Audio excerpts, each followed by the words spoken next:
That's right. Mr. Crane has a smile on his face, and he's had probably for the last 12 years that smile's been there. And it was the day that I took his job as administrator. He took the job as alumni coordinator and admissions coordinator. But Mr. Crane is rather frugal, if those of you that have had any experience with him. And when we were working together, I would go by his office in the summertime and say, Mr. Crane, I'm going to run up to get something to eat. You want me to get you something? And he'd have his glasses on, and he'd kind of straighten them up, and he'd slide back, and he'd pull the pencil drawer out on his desk, and he would look in there, and he'd start pulling out coupons. And he would look, and I thought maybe he was just trying to determine what he was in the mood for. But he would look, and he'd lay that one down, and pick out another one. He'd lay that one in that pile, and he had 3 or 4 piles. By the time we got going, I said, Mr. Crane, I only got an hour. I gotta go. And I said, what do you want? And he said, well, I'm trying to see which one's going to expire first. So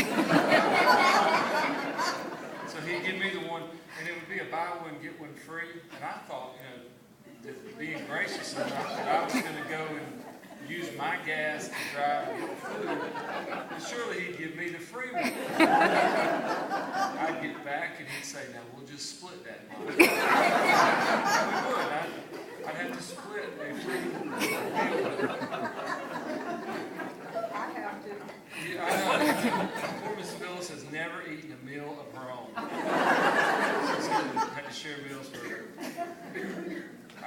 One time, one of our home ec teachers asked him to go get some supplies for the home ec room. They were going to be cooking, doing some cakes or brownies is what it was. He came back and he was so excited.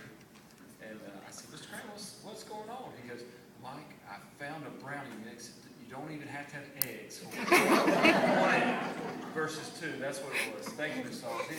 He found one that you only need 1 egg versus 2. Probably the most upset. Has anyone in this room ever seen Phil Crane upset? Okay, Randy Johnson and Randy Johnson and I may be the only 2 people on the face of the earth that can get him riled up to the point of being upset. But this lovely room we sit in used to be a wonderful color of yellow, about the same color as that tablecloth. And Randy and I were working in the summer, and we would paint, and we came up with a bright idea. Let's change the color. Let's make this a little more attractive. And so we picked out. We had, I think Miss Davis picked out our art teacher, or picked out the colors. And we started painting, and Mr. Crane came in here and saw that it was a shade of white, and it used to be white underneath the chair rail on it. And he looked at that and he said, Mike, you're going to have to paint this every year. I said, Mr. Crane, it's going to be okay. Don't worry. And he could, I think his blood pressure, maybe the first time his blood pressure started getting, he was shaking. And he said, you're going to have to paint this every year. I said, Mr. Crane, it's going to be all right. He goes, fine, you can just paint it every year. And he walked out. And he didn't speak to me the rest of the day. I've never seen him get upset, but he was upset. So, wow, there's a lot of other stories. Wayne stole most of the good ones, but I tell you, this is wonderful. We both started on our master's degree in the Southeastern. So every Thursday we took classes at night. So every Thursday night we would go to drive to Wake Forest together, and we rotated. We alternated. Even though my truck was a full-size pickup truck that got about 10 miles a gallon, and he had that little car that got like 35 miles a gallon. But it didn't matter to him. I was going to, drive. So I would finish up at school, and I was notorious for trying to squeeze in the last little bit of thing and get to his house, and I'd knock on the door. And I timed it perfectly because they would just be getting up from supper. And so Miss Phyllis, I think, would usually kind of save something over to the side, so I could actually have something to eat. And I'd walk in, and she'd go, Mike, you want something to eat? And Phil would go, we got to go. We got to go. We're going to be late. We got to go. He didn't want me to eat his leftovers. And then he'd have to use a coupon, and I had to drive it. So, got to the point, has anyone ever ridden with Mr. Crane? Okay.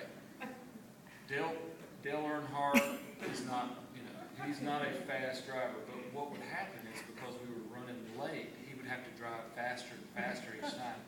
And that would agitate him too. So I'm surprised, I probably am the cause of most of your health issues. And I apologize for that. It's too late.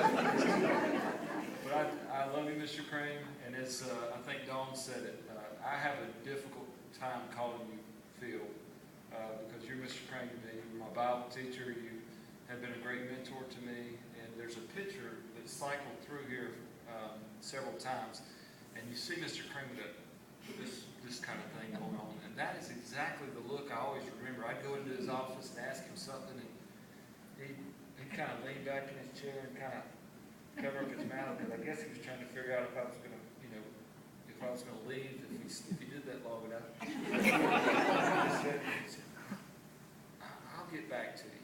I'll get back to you. And that meant, no, I'm not going to tell you, but just, you just wait. So you'd wait a few days and go back and ask him again. I'll get back to you. So that taught me a lesson to just go ahead and do it, don't ask. Let's confirm that, this is better than that. We always, talking about him teaching in the Sunday school classes, we always knew when one of his ladies had passed away, because he would come to the school and wear a jacket. And we knew, Mr. Crane, you got a funeral? Yeah, I got to go to a funeral today. When my lady's passed away, I said, Mr. Crane, is anybody joining your Sunday school? Do they realize that this is the final stop? You're a Tabernacle, and if you get Phil Crane's class, the next stop is heaven.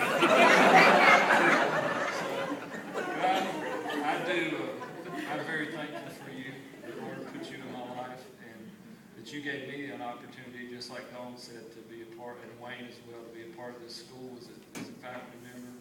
And I love you, and I will never forget you. You are a blessing to me and to everyone in this room, and I would say thousands of other people who can't be here.